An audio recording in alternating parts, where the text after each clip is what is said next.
a young Macedonian king conquers the Persian Empire and leads his invading army into Persepolis, its spectacular capital city. The Macedonian ruler is Alexander the Great, an admirer of the great Persian kings. By sundown, the Greek victory celebration degenerates into a drunken melee. By sunup, Persepolis, the crown jewel of the Persian Empire, with palaces unrivaled anywhere in the world, is burned to the ground. More than 2,500 years later, these immense towers stand as testament to the soaring heights this now forgotten empire once reached. I equate Persia with luxury, with rich tapestries and beautiful rugs and my mother's fat, fuzzy Persian cat named Otis. But I also think of a fantastic Persian king named Cyrus the Great, who believed in religious and cultural tolerance, and who freed the Jews from Babylon to return to Israel. Hello, I'm Peter Weller, and welcome to the Persian Empire. Around 4000 BC, two nomadic tribes were starting to take root in a rich but hot Iranian plateau, the Medes in the north, the Persians in the south. Being as that these tribes were nomadic, they were more interested in survival than conquest. As they became less nomadic, they had to learn how to farm, in particular how to cultivate this fertile Iranian plateau. But to do that, they needed a source of water. The early Persians may have very well become dust in the winds of history had they not unlocked a source of water and, just as importantly, a means to channel that water to their crops and settlements. And what makes this engineering feat so remarkable is that they found this water not from rivers or lakes or oceans, but from the most unlikely source of all, rocks. Persia emerged out of nothing, a rugged, hostile terrain built with only invention and determination. 3,000 years ago, nomadic early Persians roamed the parched, forbidding Iranian plateau. Finding water meant traveling long distances. It fell to a hybrid engineer, geologist and diviner called a Mogani to figure out how to bring it back to his people. Using nothing more than stone chisels, Moganis would build the first cornerstone of the Persian Empire. A breakthrough system of underground irrigation canals called qanats. They began by harnessing gravity to exploit the natural topography of their land, which sloped relentlessly down from the Alborz Mountains towards the Persian Gulf. Vertical shafts were first dug down from the surface, and the tunnel was excavated horizontally for a short distance. Then another vertical shaft was built, approximately 3/4 of a mile up the slope, and the channel continued.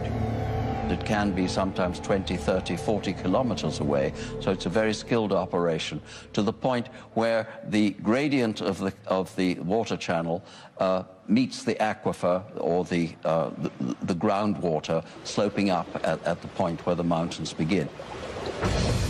The angle of the slope was crucial. 1 unit in elevation for every 100 on the horizontal. Not too steep, because that would erode the base of the water channel, and of course not so flat as to prevent the water from moving to its intended destination. 2,000 years before Rome's legendary aqueducts, the Persians were channeling massive amounts of water over long distances. In hot, dry climates, with minimal loss due to leakage or evaporation. Water means food. But the engineering technology to locate that water and move it was a carrot that the Persians were dangling in front of their neighbors. Around 700 BC, all of these tribes were united under one legendary figure named Achaemenes, who founded a dynasty. But this dynasty thrived and flourished under one guy, a guy I would have liked to have met, named Cyrus the Great. Cyrus created and maintained an empire thanks, no doubt, to his military savvy, but he was also a political genius. He was an excellent, benevolent manager of men. Historians have called him humanist. The Jews call him Mashiach, or anointed one. His own people called him father, and even the Ionian Greeks whom he conquered called him a just and worthy lawgiver and ruler. Cyrus the Great came to power in 559 BC. It was the beginning of the Achaemenid dynasty. Their reign would change the course of history and redefine architectural possibility. If you're looking at the greatest personages in history who have affected the world, Cyrus the Great is one of the few who deserves that epithet, the one who deserves to be called the Great. The empire over which Cyrus ruled was the largest the ancient world had ever seen, and may be to this day the largest empire ever.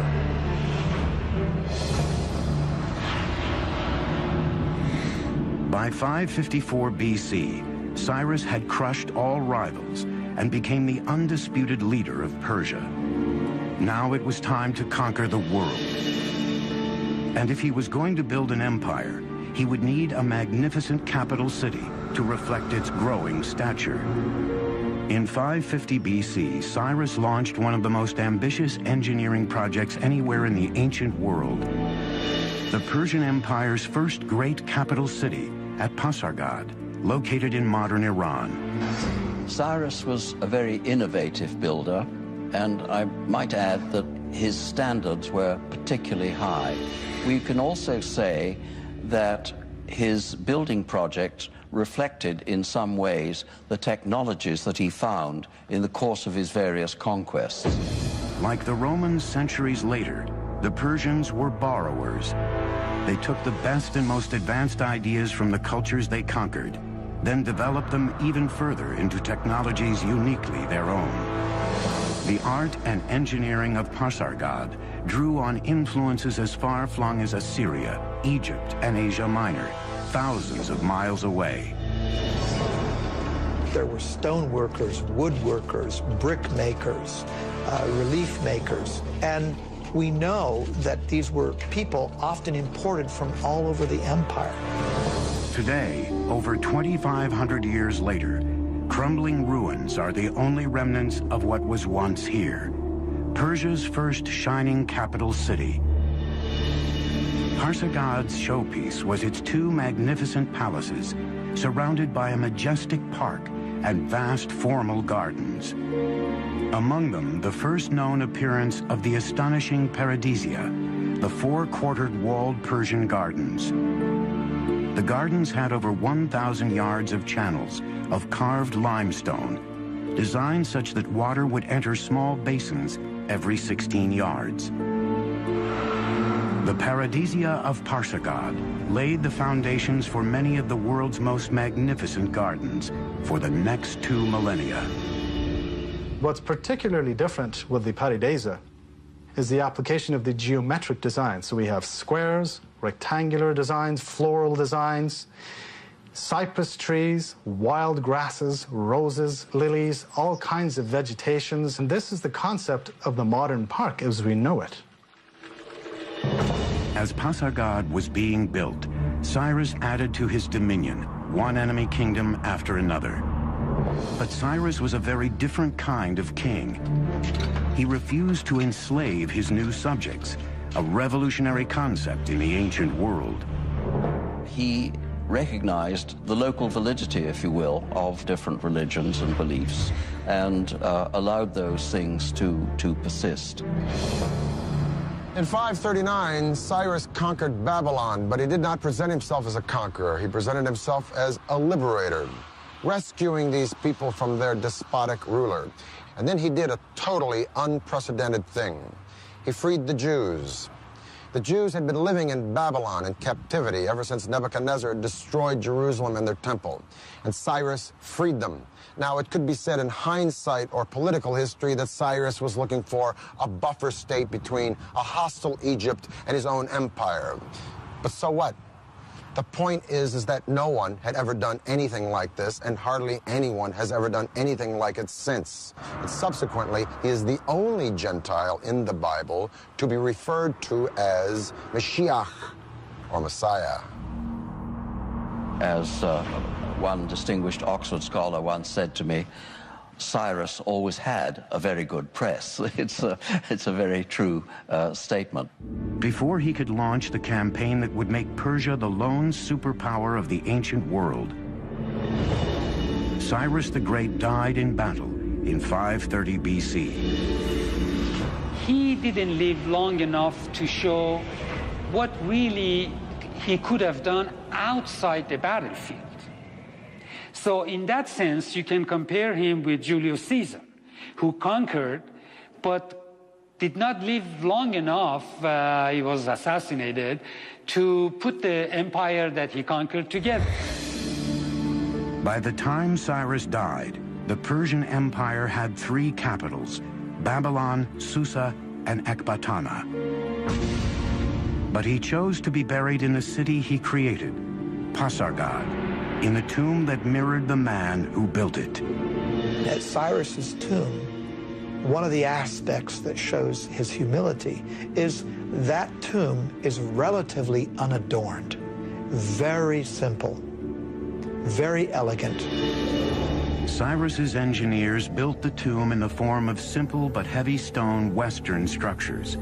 They began by laying large rectangular cut stones and used ramps, pulleys, and clamps to build the tomb to its height of 36 feet. The tomb of Cyrus is a very simple, outwardly modest monument for somebody who had created the largest empire that the world had seen to that date, and it's still remarkably well preserved after 25 centuries.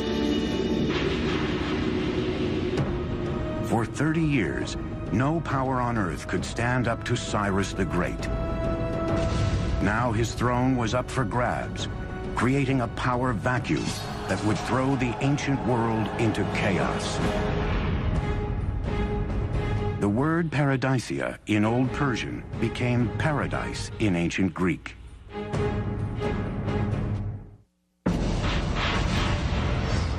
"530 BC. Cyrus the Great, the architect of the greatest empire the world had ever known, is dead. For Persia, its future now hung in the balance. Rivals and pretenders to the throne vied for power. Then a distant cousin of Cyrus, a brilliant general, rose up to assume power. When the smoke cleared, the Persian Empire was securely in his grasp. His name was Darius. And he would become arguably the greatest Persian king and one of the greatest builders of all time. Darius hit the ground running. He began by rebuilding the old capital of Susa with grand new palaces adorned in glazed brick. Today, the magnificence of the capital Susa is even found in the Bible. When the Greeks talk about Persian palaces, for example, they routinely mention Susa. When the Old Testament book of Esther talks about Persian palaces, it's Susa that they mention. But the new king of Persia wanted a ceremonial capital all his own. 518 BC, Darius